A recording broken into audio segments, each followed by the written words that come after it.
I was initiated unknowingly, and it has affected my life, and that is where I am, where I am today. I have nothing to show for. I lost everything.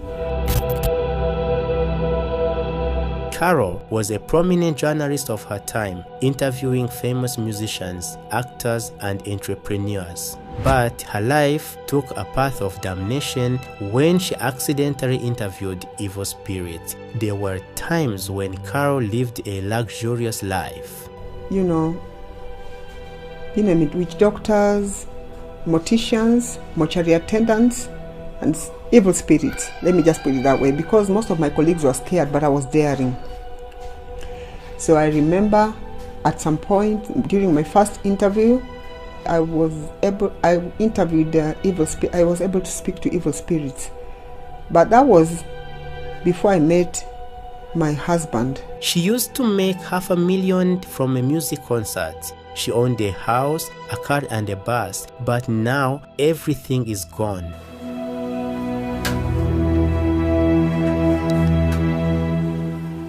The answer to the big why is witchcraft. Most of you do not believe in ghosts, spirits, or supernatural phenomena. But here we have a woman who made one wrong decision and then there was no coming back. From marrying a witch doctor's assistant to getting a chicken's blood transfused into her body.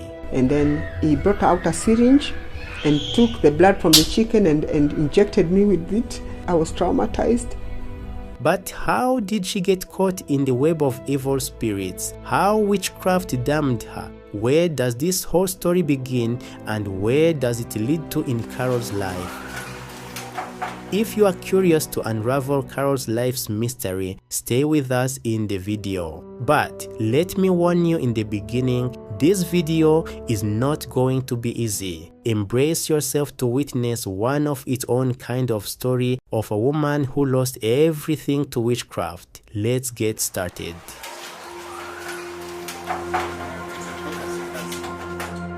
My names are Caroline Atieno Nyanga, popularly known as Caroline Nyanga, or CNN to fellow artists and my fans. And I'm a born-again Christian. I'm a mother of 2, a third born in a family of 6. When I went to India, I was only 18 years old at the time, I remember. And the kind of life that I led was not in accordance to the will of God. As in, we used to party a lot, 24 hours. We used to go out for beach parties, even 3 days non-stop. There are many twists and turns in Carol's life. India happened to her in the beginning, the prime of her life. But she had no idea how this fun was almost going to cost her life. How well did you blend in with Indian culture? Life was good. I used to, like I said, we used to party a lot, even though the Indian culture is a bit strange. You see, India is normally referred to as the center of the devil by many people due to their nature of worship. They worship cows, goats, and statues, almost 365 gods. So I used to accompany some of my Indian friends to go and worship with them the idols I remember at the time, because I did not know what I was doing at the time. Why did you go to India? What did you do there? At the time when I went there, I was able to, my first degree was a Bachelor of Arts in Bachelor of Arts in Public Administration, Political Science and Psychology. That was my first degree within a period of 3 years. And then my second degree was Bachelor of Journalism for 1 year, and then Masters of Mass Communication and Journalism for another 1 year. That was 5 years. So by the time I was done, I was in my early 20s. Knowing her rich education qualification, it makes me wonder more how something like witchcraft can destroy such a smart woman. Life does not go wrong just after a wrong decision. It is always a series of wrong decisions that move your life upside down. Something similar happened to Carol. So when I was about to come home, I had an accident.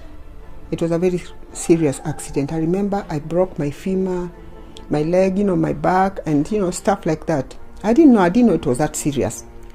But by the time I arrived at the hospital, Indian private wing, the doctor said that I had broken my femur and stuff like that. So I had to undergo a major operation, urgent one. It required my mom to come over and my elder sister, because my late mom at the time was a nurse. So my mom came over and my elder sister I stayed in the hospital for a period of 1 month. At the time, the person who caused my accident came and apologized, and I forgave him. He was an Indian, and then a pastor came over and prayed and asked if I was ready to give my life to Christ. At the time, I was just giving my life to Christ because he told me that if I do, I'll be able to recover. So I was just doing it as a by the way. I was not serious. So I gave my life to Christ, and I remember people just dying in the hospital, and I was being transferred from one ward to another. So I underwent a major operation, but before that, my mom was told that I needed blood transfusion. So my mom had to, consent. You cannot be given blood without a parent's consent. So my mom agreed, and then I was transfused 12 pints of blood. And I went to blood transfusion, 12 pints of blood, like I said. And then I was given IVs, about 30. And then I was used to be given 8 injections per day for a period of 1 month. So from there, I was able to, my condition was better.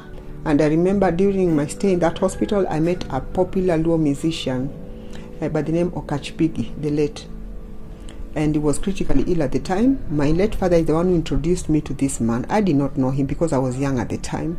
I only knew of the likes of the late Tupac Shakur, American rap and stuff like that. So after 1 month, my condition got worse, I remember. So I had to be taken to another government hospital, but it's a very big hospital, though the private wing section.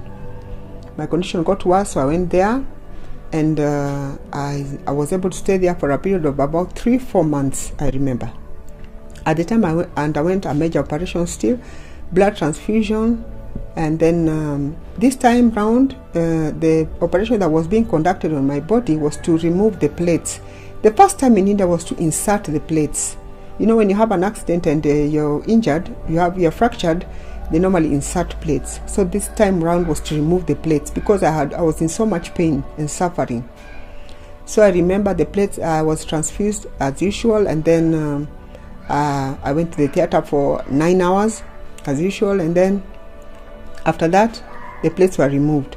And then there was a time I started bleeding for a period of 5 months, I remember. And I was told by servants of God that it's spiritual. So the doctors suggested that my uterus be removed, but I refused. I went to a neighboring country for prayers, and man of God prayed for me, and the bleeding stopped instantly, I remember. And then after that, I traveled back to Kenya. Now upon coming back, the bleeding came back a month later, but it was regulated to 3-4 days. You understand? 3, 4, or 5 days. Because that one was 5 months non-stop, I remember. Such fatal accidents sometimes leave lifelong scars on people. Was your accident any different? After about 3-4 months, I was discharged. But prior to my discharge, the doctor said that I would never walk, I would never give birth, and I would never dance. So this was very bad news for me at my tender age. So I remember my mom never lost hope as a nurse. A friend of hers advised her to take me to a traditional masua. That is a man who uses traditional medicine to massage or broken bones or to mend or fractures or something of the sort. So my mom took me there. It was in a place within Nyanza, a place called Kokuro. That one was huge. So I remember the first time when you go to his home, it's a family friend who introduced us to this man, and she lived just next to the man. So when I got there, upon arrival, I remember the guy had to break the fractures again. It was so painful. I think my mom took off. Actually, my mom took off at some point with her friend, but I was left there, and I was just, persevering because I wanted to get well at the time. All I wanted was to get well. So I remember after that, my mom came back, and this man assured my mom that all would be well. So the massage went on for a period of 5 months, I remember. So by the time it was done, I was able to walk at least, I remember. When medicine fails, miracles pave their way in. So once you were back on your feet, how did life turn out then? I was opportune to get a job with a popular media house at the time. I will not mention the name for personal reasons. So I was one of the best entertainment writers, I remember. I used to specialize in feature stories, human interest stories, entertainment, you name it, exclusive stories, all that. So it was all good, I remember. And even at the time, I remember I was opportune to interview a number of musicians from within Kenya, Tanzania, Uganda, let me just say East Africa, Nigeria, Congo, Central Africa, UK, US, you name it. All musicians used to come to Kenya. I used to be given the opportunity. I used to be assigned to interview them due to my unique skills, and I thank God for that. So I did the interviews, I remember. I did exclusive interviews also at the same time. And I was also I was assigned to interview, not opportunity, I was assigned to interview, since I was daring, I was assigned to interview, witch doctors, witch doctors, morticians, mortuary attendants, and evil spirits. Let me just put it that way, because most of my colleagues were scared, but I was daring. So I remember at some point during my first interview, I was opportune. Actually, I was able to speak to evil spirits. I remember the first interview I was with my colleague, and we went there into a witch doctor's den. It was so scary. It was somewhere within Eastlands, and it was very huge. So the first thing that I saw were 7 pots full of blood. And I asked the witch doctor, the purpose of the blood, and he told me that it was food for the evil spirits. I didn't quite understand, and I wanted to know where the blood were from, animals or what type, human. I didn't know what I was getting myself into, but he told me that the blood are from animals. I don't know who are being sacrificed. I don't know. I cannot argue, but all I did is I saw the pots. There were 7, and then they had huge straws. Inside the pots there were huge straws, 7 of them, full of blood. So I inquired, and he told me that the evil spirits use the straws to draw blood, to drink blood from the pots. So I didn't want to say much, and then he showed us briefcases full of money, 1,000 notes. There were millions actually. So I remember after this interview, before we began the interview, I was a bit scared. So the witch doctor requested that we go back home and come back after 1 week. So we went and came back a week later. So that week, when we arrived, upon arrival, we were ready. So his role was to entice the evil spirits. I remember it was so scary, but I don't know. It was too late. We could not just could not change our mind, because we were already there, me and the photographer. So he began enticing the evil spirits by burning incense, chanting rituals, and using a handbell, I remember. So as the spirits were coming, I think the witch doctor lost control, or rather he went still like a dead person. And we were there. We were so scared with the photographer, and I remember we kept holding hands, because there was no way of escaping. We were already locked inside there with the evil spirits, and the man was still. The man who we were talking to was already still, so we were just there waiting for the worst probably to happen.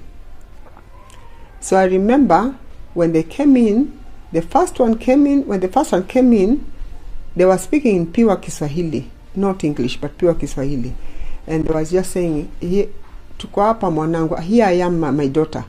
That was what they said. The first one, the second one, the third. When the 5th one came in, I lost my memory.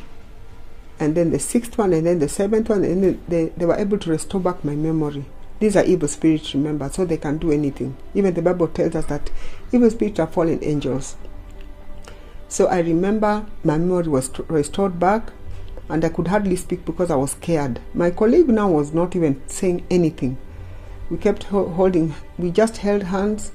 And then when I gathered courage, I remember asking them their role. And they quoted a verse in the Bible which says to kill, steal, and destroy. And I was even more scared. And then I inquired from them where they were from, where they are from, where they live, and why they had to take too long. And then they told me that the reason why they took too long after being enticed by the witch doctor is because they were coming from various oceans. They live in the oceans, in oceans.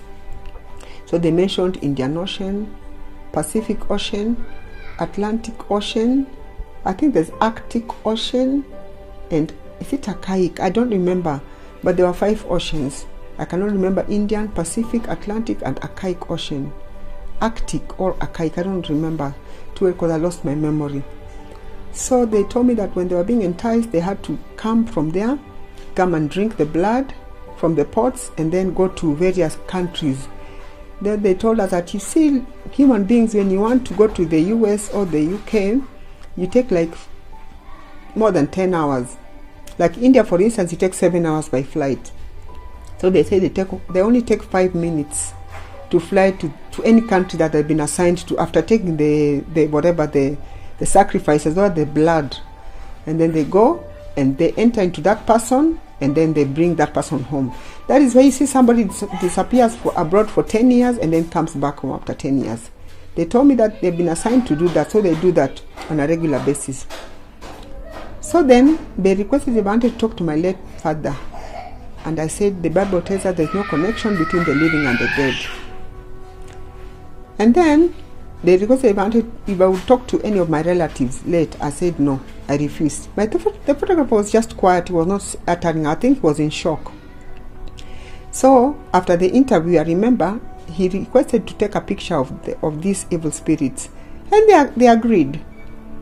So he took pictures. As we were looking at the camera, it was a quality camera. We could just see bones, like skeletons. That's what we saw. So he could hardly understand. So he continued taking pictures of the skeletons. He was excited. And then by the time the evil spirits were done now, I inquired from them a lot of things, their role and stuff like that. And then they want me not to write anything negative about them, or they would come for me. They know where to get me. That's what they told me. And I said I would never do that. So I remember after the interview now, when the evil spirits now began leaving, there was no need to entice them because they had already been enticed. So they were just leaving, and you could hear the sound of a bell ringing, like somebody ringing a bell, and they leave one by one. Since that day, Carol's life began changing. Something shifted inside her. She had no idea what awaited her on the road she took that day. However, we have heard that spirits cannot be captured on camera, but your colleague took some photographs, right? How did they turn out? I remember upon leaving, the picture disappeared from the camera. Shock on me, shock on my colleague. We didn't know what we were going to tell the company because the pictures were there were skeletons, then they disappeared. So I didn't know. I was shocked.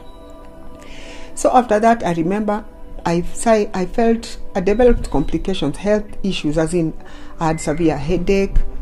I was not okay at all. Let me just put it that way. I was ill, critically ill, and my colleague too. So I decided to go to the nearest church upon leaving the witch doctor's den. My colleague, I think he didn't believe in these things, so he said he didn't see the need of going to see a pastor. Me, I went, and I remember the pastor prayed for me. I told the pastor that I've had an encounter with evil spirits, and he prayed for me. Deliverance was conducted and stuff like that, and I think that somehow saved my life, because after that I've been undergoing deliverance sessions and prayers with more than 50 pastors, I remember, after that, in different churches. My colleague did not see the need of going to a church or for prayers. Now 6 months later, one day when I was walking in town, I remember somebody tapped my back, and when I turned, it was the witch doctor, and he told me that the evil spirits were very excited with the story. I remember when the story came out and it was published, it sold thousands of copies like never before. I remember. So they were very happy, and they had told me that the story would sell, the evil spirit, I remember. So after the witch doctor, after tapping me on the back, I had to go for deliverance, for prayer sessions again. My colleague refused. 6 months down the line, he died. I remember he fell ill and he died. So I think I'm alive by the grace of God. So after that, even when I got to my house, I could hardly sleep because I could hear things walking within my compound, within my house, within my bedroom. I was just not okay. Things were just walking, funny sounds, I don't understand. I used to go for prayers, but still, things were not working so well for me, I remember. So this went on until at some point, I decided, after the prayer sessions, that my condition, got better. Also, just one of my colleagues wanted a rich man. So the fact that I had an encounter with the evil spirit, she requested that I could take her to a witch doctor's den, which I agreed. I obliged. I went with her, but this time it was a different den. So we went there, but the evil spirit had already connected myself to the evil spirits, remember. So when I went for my second encounter, when I took a friend of mine, the evil spirit said that they know me too well. I've had an encounter with them, because I think they speak amongst themselves. When you visit them, they know. They said that when others leave, others come. So I think they interacted. So when I took this friend of mine, the procedure was the same, enticing them, and then he was able to get this rich man. He was given some concoction to put in his food and drink, and they were able to date for some time, but I don't know, she just disappeared. I didn't know where she went. We lost touch. Carol was not only popular in the living world, but she also gained popularity in the world of the dead. I was assigned also to interview, I remember, morticians in one of the major hospitals. So when I went there, they locked me in with the dead, I remember, for about an hour. I was traumatized. And I remember I wanted to find out the procedures involved in treating the dead. And there were like 5 steps, like formalin, embalming the body, and beautification, and, a lot of things. There are procedures involved. So I went there for about an hour. I was locked in with the dead, like I said. There were youth. At the time, there was a man, a boy and a girl who were involved in a road accident. They had passed on. So they are using their bodies to show me how treatment is done on dead bodies. So I remember they locked me in there, and I was traumatized. And then another time I went to another major hospital also. Now maybe I can just mention the name because it's there. When you die in the house or a road accident, you're taken to a city mortuary. I went there, and I remember it was hectic. It was traumatizing. I was told to walk until the very end, and with the people lying there, some are, have been electrocuted. Hey, it's hectic. It's traumatizing. In short, I walked in, I saw all kind of people who have died in road accidents, men, different in the houses, suicide and stuff like that. I walked in there. I was just doing my job, and then, of course, they spoke to me. And then I also went to Kenyatta, I remember, and spoke to the morticians. I saw how the bodies were being treated for the dead people. And then I went to Nyanza. This time around, I met a madman in the name of, he's not a mortician, he's a mortuary attendant. Morticians, they study this course. It's called mortuary science. They study mortuary science, so they are conversant with how to treat the dead bodies. But a mortuary attendant could be even a class 4 dropout who's just there to take care of the dead. So this man, I went there in Nyanza, was assigned, and then he was dancing. He put some Benga music, and he was dancing, amidst the dead, and he was telling me I'm the only person who's not dancing. Everyone is dancing. So I remember at some point, he told me that there was a lady who refused to have an affair with him, and at some point this lady had an accident and passed on, but she was brought in when the body was still hot. So he slept with this lady, And then he told me, women, why do you feel sweet when we can actually sleep with you when you're normal? And then I felt that I was dealing with a psycho at the time. I didn't say much. Then he told me that he went to his shelf, and something like a shelf, and he told me, tell me the kind of medication you'd like me to use on your body when you die. Then I told him, let me go and get some airtime, then I'll come back. Then I just disappeared because I was dealing with a madman. Life has been uniquely cruel to Carol, so much so that even she finds herself trying to connect the dots. What went so wrong and where? Did you have other ventures for income, or were completely reliable in panoramic interviews? I remember I had a tailoring shop, I had a bar and restaurant. I used to, what can I say? Is it chicken? I don't know. I had so many chicken and, poultry and stuff like that. And then I used to do concerts in a club. Whenever I did a concert, I would end up getting half a million per night. So I did 2 concerts in a month.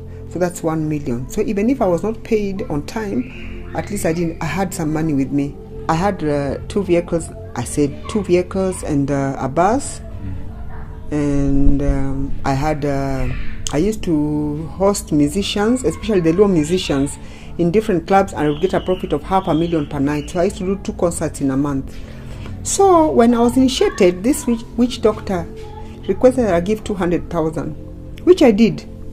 But my condition got worse. We have got a hang of your professional life. Can you share something about your personal life too? My third encounter, when I met a man who initially I did not want this man, but I don't know how I ended up with this man. Now, ending up with this man, I later learned that he was an assistant witch doctor.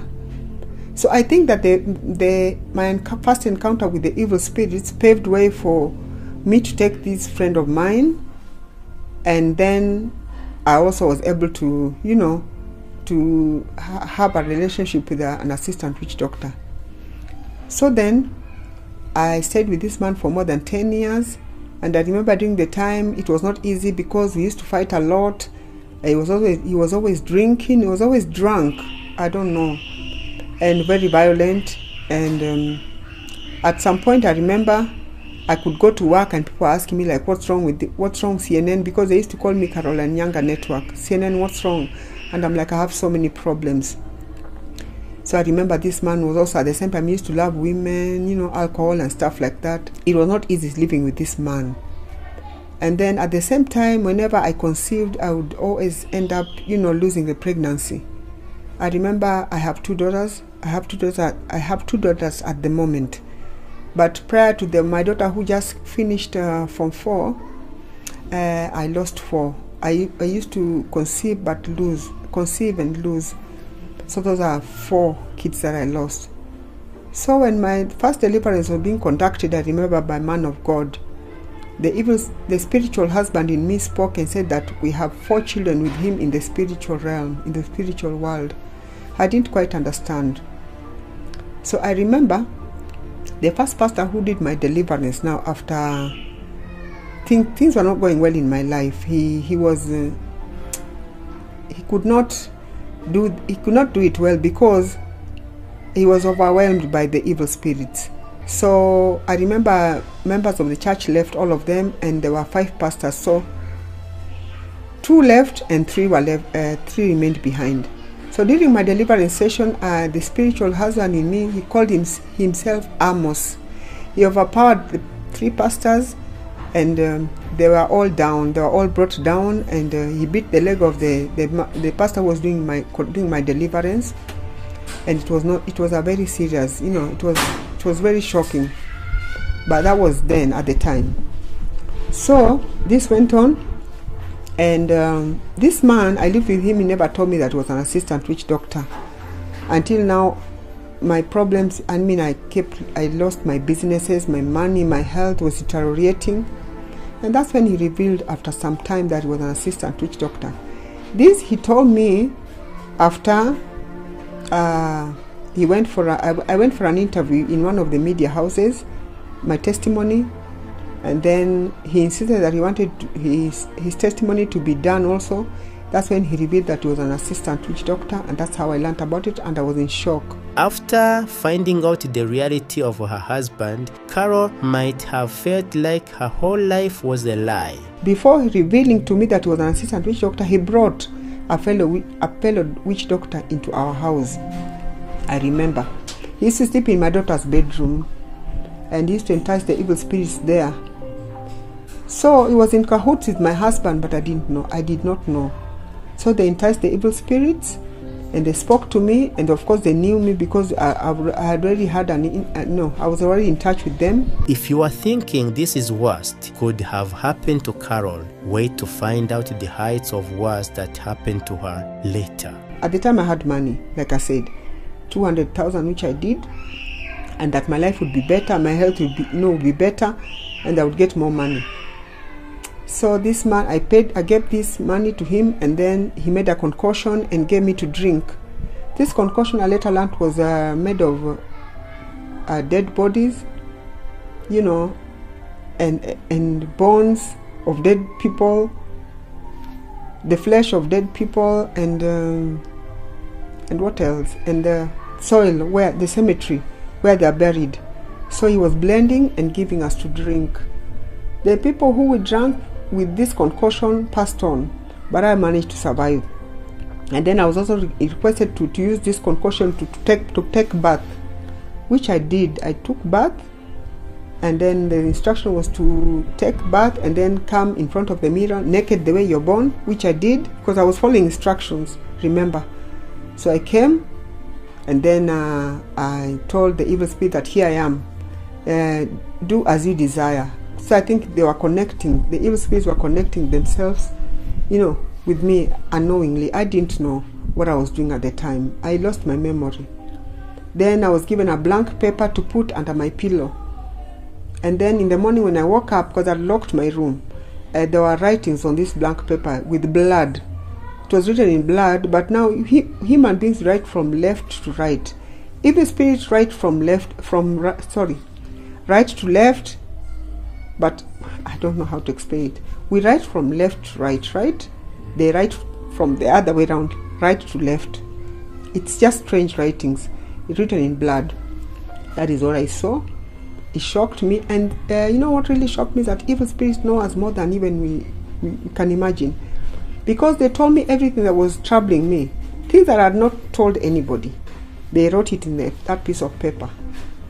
So after that, the witch doctor requested that I buy chicken, and then I did, and then he brought out a syringe and took the blood from the chicken and injected me with it, and took mine and injected the chicken. So I think one person even made a joke and said that I had a blood transfusion with chicken, which is okay. I didn't know what I was getting myself into at the time, but I think after that my condition got worse. I kept losing, my health was deteriorating.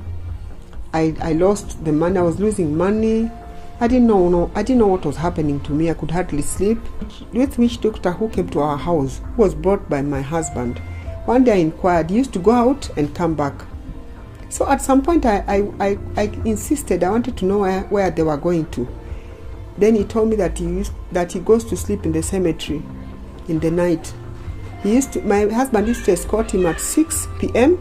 and then he comes back in the morning. So he told me that he goes to one of the major cemeteries within Nairobi, sleeps there, and then he does his stuff for different categories of people until morning. As in, they start from around midnight until 4 a.m. So when I inquired who these people were, then he gave me 5 categories. He told me that there were pastors, politicians, prominent businessmen and women, the youth, and musicians. Those categories. I'm not saying that all of them do that, but there are majority of them do it. There are few of them who don't do it. I'm not here to judge anybody, but I'm just stating what the witch doctor told me. So he said that they go and sleep in between the graveyards, and then he does the enticing and treatment. So when I inquired, he refused to tell me what it entails. So then it was okay. After that, after hearing that, I was shocked. But then I decided to just keep quiet. When I heard this anecdote, it left me speechless. The same might have happened to you, the husband who lied to her all these years. Do you know what he did after a decade of being together and after ruining Carol's life? I remember he just decided to walk out, and then he came back. He went to a neighboring country, came back, and then said that he decided to give his life to Christ. So I'm not in a position to judge him, and that he's a pastor, which is okay. I'm not here to judge anybody. So then after that, he decided to remarry. Left me with the kids. The two, of course, the other ones, I lost the 4 kids, but now I have 2. So it was okay. I don't have anything against him. You told that you were living a lavish life and you have lost all of it. So what challenges are you facing now? So the challenges that I'm going through right now, there are so many. Like, I've not had a job for the last 6 years. Because where I used to work, we had issues. You could work even for months, even sometimes a year, and you're not paid. Yet I'm qualified, so I don't understand. And I used to win awards. I have so many awards and nothing to show for at the moment. I have these two girls. I don't know, we are just surviving by the grace of God. But it's not been easy at all, you know, when you're not working. And I have tried applying for jobs, but nothing is working for me. Some of the men of God, I do not want to condemn them, like I told you, but they said my case is spiritual. There are things that were done on me to ensure that people don't help me at all. Like, spirit of rejection was put on me, old age and stuff like that, which is okay. God will fight the battle for me. The battle belongs to God, not me. So basically, like I said, we have nothing at all. I have 2 daughters. There's one that just completed her Form 4, and she decides to join nursing, to do a certificate in nursing. But I have nothing. She requires about almost 100K. I have nothing. I have that form, to show the kind of the requirements that are there. She was supposed to join it in this March now. March around 16th. She's just there. She's like, Mom, when is God going to do this? Open a door away for you, because I'm so tired of sitting in the house. And she's the type who just sits in the house. She doesn't walk around. She just, she's there. She's prayerful. She loves God, but now she's just wondering. I don't know what to tell her. All I normally tell her is that God is faithful. God will come through for us, and she tells me amen. I don't know. So that is the challenge I've been going through. Sometimes even food, it's not easy. My brother being without a job for 6 years is not easy. So I believe my encounter with the evil spirits, my first encounter, paved way for the second one, like I said, the third and the fourth. And then also the kind of interviews that I used to do affected my life a lot. So life has not been easy. I lost everything that I had. As I'm talking to you, I have totally nothing, but only God. I don't know, God is my refuge. The friends that I had, all of them took off. When you're in trouble, people take off from you. People feel like you're a burden. But God can never tire of us, that I know. Our God is a God of restoration. God is a spirit. He cannot come down, but he uses men and women of influence. So I'm sure men and women of influence are within Kenya, even out there, who are watching me. And God can use you. God can use anybody. We are told that I can put my trust in somebody else, but God has a different plan for me. So God cannot come down, because if he comes down, we all die as a spirit. But he uses men and women of influence to be a blessing in our lives. So I believe that God will use somebody at some point, wherever that person is. I do not know if you're watching me or if you're not watching me, but God knows me, because he tells us that even before I was formed in my mother's womb, he already knows me. and He has good plans for me in the book of Jeremiah 29 verse 11. This firm belief in God is keeping Carol sane. Hope is a thing with features, and Carol's hope is tied to His presence. People who are visiting witch gods for work or for some belief, would you like to give them some piece of advice? Most of them have not stood firm with God, majority. I'm not saying all of them. And then I've also had Gen Zs calling me that they want to contact witch doctors. Gen Z, my advice is very simple. You're getting yourself in trouble because the witch doctors, you know, they are ungodly. Let me be very honest with you. The devil came to kill, steal, and destroy. So they'll give you that money, but you have to pay for it. Probably through your child, through your parents, or brothers and sisters. So you have to be very careful. Don't rush, you know, into making a decision, you know, just because you want money. Money is not everything. You know, without God, you'll get this money, but it will not last, and it will also affect your life. So the best thing, seek God above all, because we know that silver and gold belongs to God. The earth and everything in it, the world and all who live in it belong to God. God is the provider. God uses men and women of influence, like I said. So don't rush into black magic, you know, witchcraft and stuff like that. It's just a waste of time. I'm talking, as a journalist, as a mother, and I've been in touch with evil spirits and, you know, black magic. I was initiated unknowingly, and it has affected my life, and that is where I am, where I am today. I have nothing to show for. I lost everything. So I had to pay the price. So that's why I'm telling anybody, if you take your mind to a witch doctor, you're in for trouble. In fact, you're in for the worst, because that's what I'm going through right now.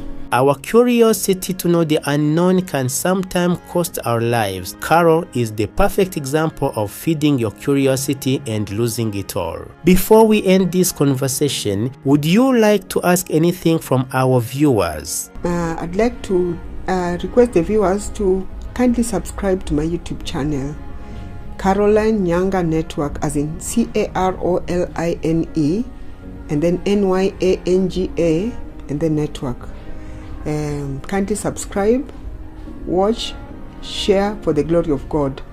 I have testimonies there, and I think if you do that, it's for the glory of God.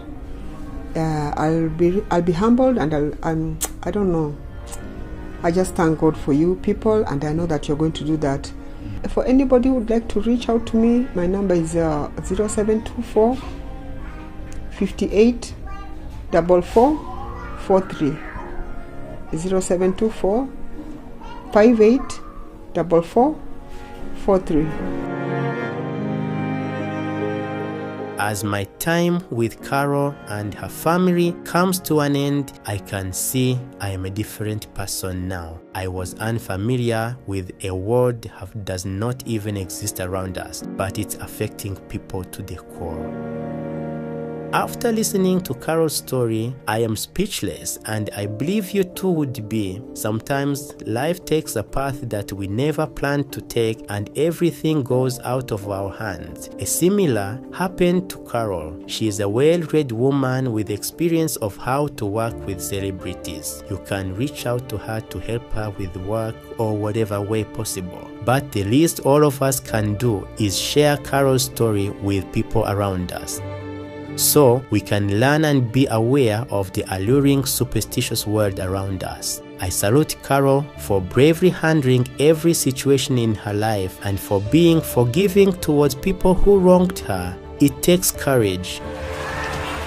My name is Nameless Campos, and this is Afrimax English. Remember to subscribe and share Carol's painful yet inspiring story with the world.